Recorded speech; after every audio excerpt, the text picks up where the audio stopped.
So what is a blown head gasket? You got the top of the cylinder, and then the head gasket goes on top of that in between it and the cylinder head. And that is what seals the combustion chamber, which is where the air and fuel mixture ignites, combusts, and if that's not properly sealed, some of that is going to leak out. So if that has failed and it's a liquid cooled bike, some of that could leak into the cooling system, and that's what causes more pressure and it to push the coolant out of the radiator overflow hose. Coolant can also get sucked into the combustion chamber if there's a blown head gasket, and it can burn out the exhaust with the air and fuel mixture. So what causes this? Here's 4 common causes of why you have a blown head gasket. 1, from overheating too much. When the engine gets too hot and then it cools down, and too hot gets cooled, it eventually will start to warp.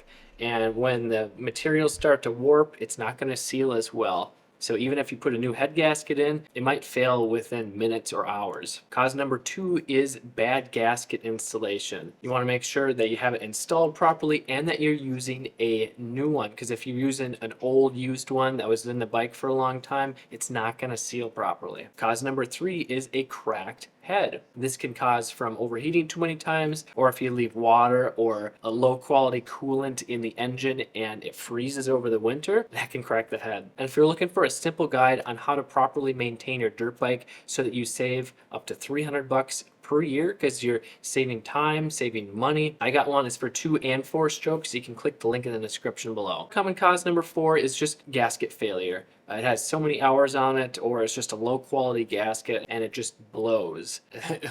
Pun intended. So what's going to happen if you keep riding? Well, you're going to have to keep adding coolant after every single ride, which is not only annoying, but it's going to cost you money. And 2, your bike is more likely to overheat. And heat is an engine's worst enemy. It'll cause parts to wear out faster, and if it gets too hot for too long, it's eventually going to seize and leave you stranded with a bike that needs hundreds or thousands of dollars worth of repairs. And if you want to learn how to properly fix a head gasket, you should check out my next video right here, or subscribe if it's not already out, because there's one thing that you should check before you put in a new head gasket, because it might fail again right away.